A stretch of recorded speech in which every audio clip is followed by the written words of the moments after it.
Good morning. Now I'm gonna show you how to replace front shock absorber on a 2003 Chrysler Voyager, Grand Voyager. So let's start out by seeing what we need to do. So first of all, we need to remove these hoses here for the ABS. Then after that, we need to take away these two bolts, and then the bolt keeping the sway bar pulley up here. If you move to the tops, then we have those three screws there. This one, and this one. These screws are really tight, so need to put a extension shaft here.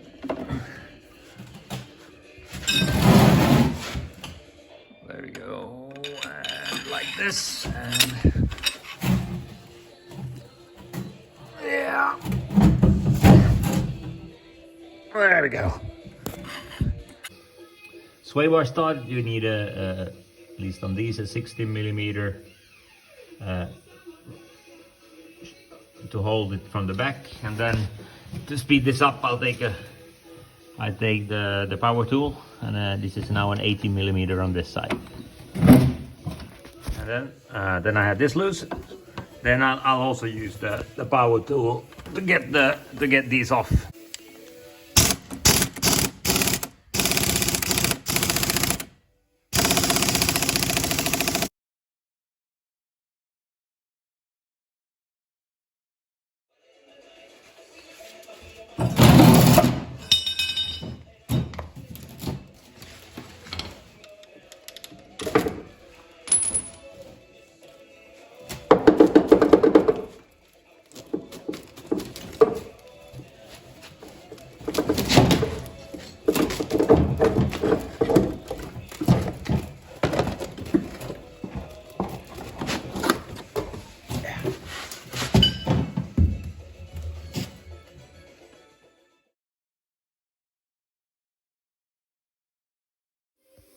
Okay, I got this off with a 21mm power tool.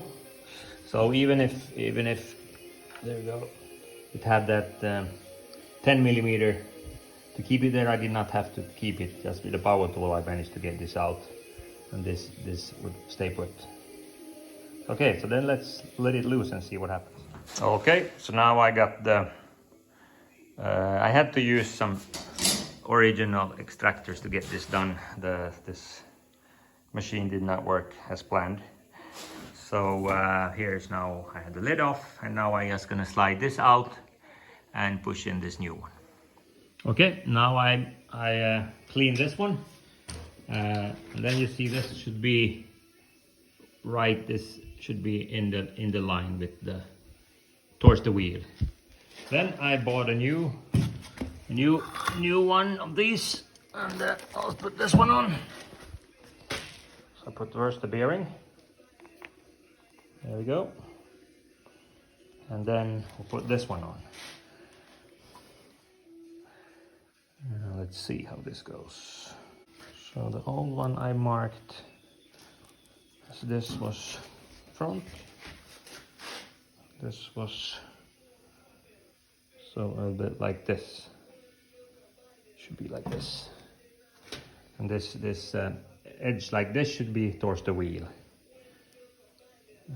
Let's turn it, so basically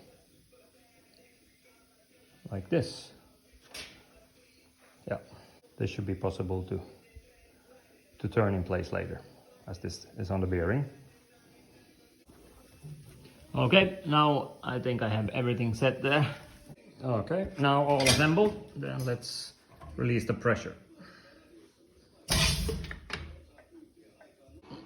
Okay, now let's put it back, and I remove this from the old one and put it here.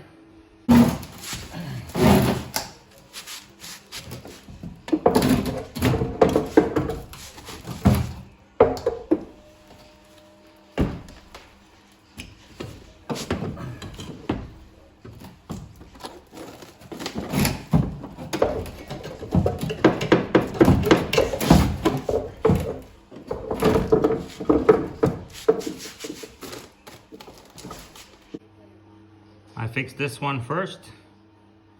Then I got the other ones in place.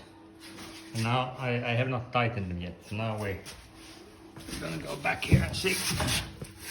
Now it's here. So let's then put the best place.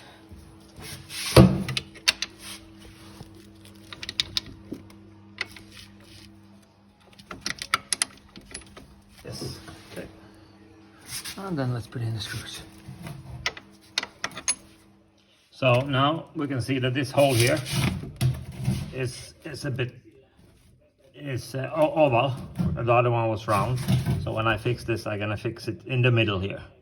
So I don't need to change the caster angle. So now I fix those two.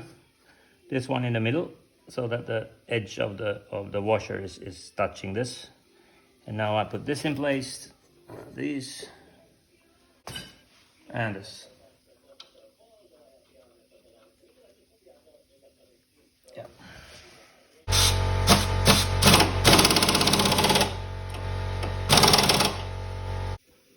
And then finally I tighten up these.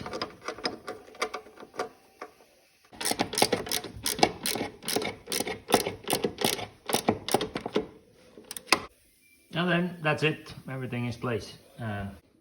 The hardest thing with this job was actually when you put this one, you have the lock nut here, and you have this one put on top, and then you don't really have any space here to hold this shaft while you are fixing this one. So what I did was I put first a normal nut to tie this down. Then I put another normal nut on top, so I made my own lock nut with two normal nuts. That was the only way for me to put this on without having this shaft to turn. And you need a power tool anyway to tighten it down. But even with the power tool, I could not put this one out without this started turning. I also changed the bearing. The bearing is the one that comes in here.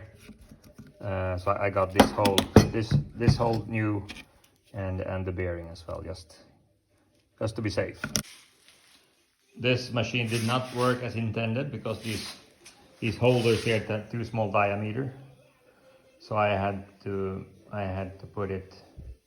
put them outside on the outside the spring package. So, and then I had a problem to extracting enough, so I still had to use these conventional.